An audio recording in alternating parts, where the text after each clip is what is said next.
Welcome. Today, we're diving into the pretty dramatic financial story of Oceanscape International, which you might remember as V2Y Corporation.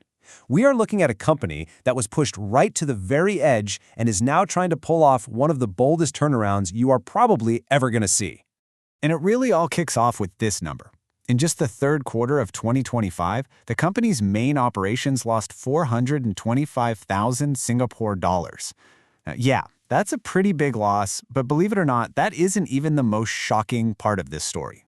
Right. Let's get into this because this one question just rips open a whole saga of crisis, of what I'd call radical corporate surgery, and a massive bet on a totally new future. I mean, seriously, how do you manage to lose almost $500,000 with absolutely no sales coming in? Let's figure it out. To really get how bad things were, let's play doctor for a second and look at the company's financial health report. And I'll tell you, this wasn't just a minor cold. This was a patient in critical condition, flatlining in the emergency room.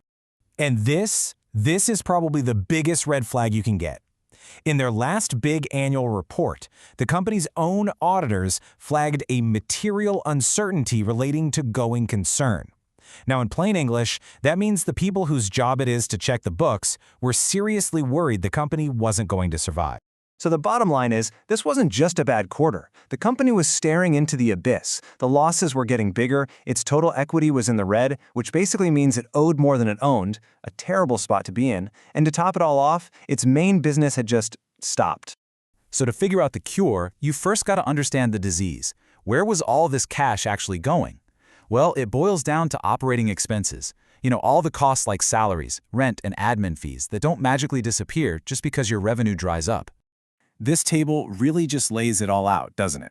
The core insurtech business lost over $250,000 while doing nothing. It was completely inactive. And even the food and beverage business, which they had already tried to ditch, was still leaking money. Cash was just gushing out of every part of the company.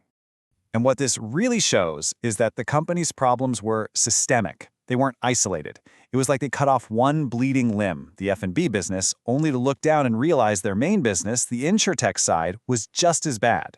A new strategy wasn't just a nice idea, it was the only move they had left.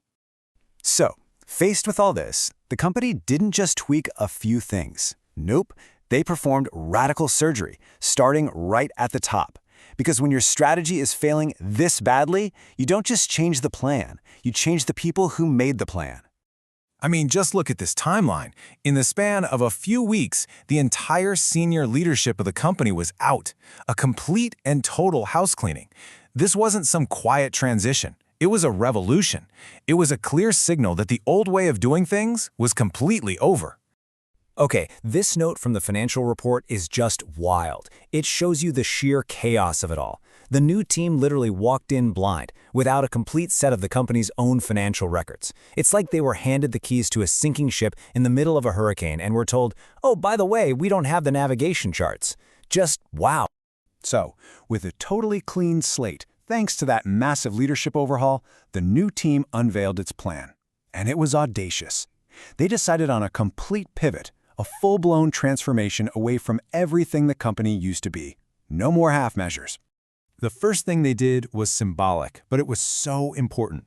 They changed the company's name from V2Y Corporation to Oceanscape International. This was about way more than just a new logo. It was about drawing a very clear line in the sand between a past that failed and a potential new future. But look, a new name doesn't pay the bills, right? You need cash. And that's where the new executive chairman stepped up and committed up to $20 million in financing. This cash injection was the lifeblood, the thing that gave this whole turnaround plan an actual fighting chance. And here's the big pivot. The company is jumping headfirst into two entirely new, really capital-intensive industries that have absolutely nothing to do with its past in tech or food. We're talking about global energy and commodities markets. It's an incredibly ambitious, high-risk, but potentially high-reward move.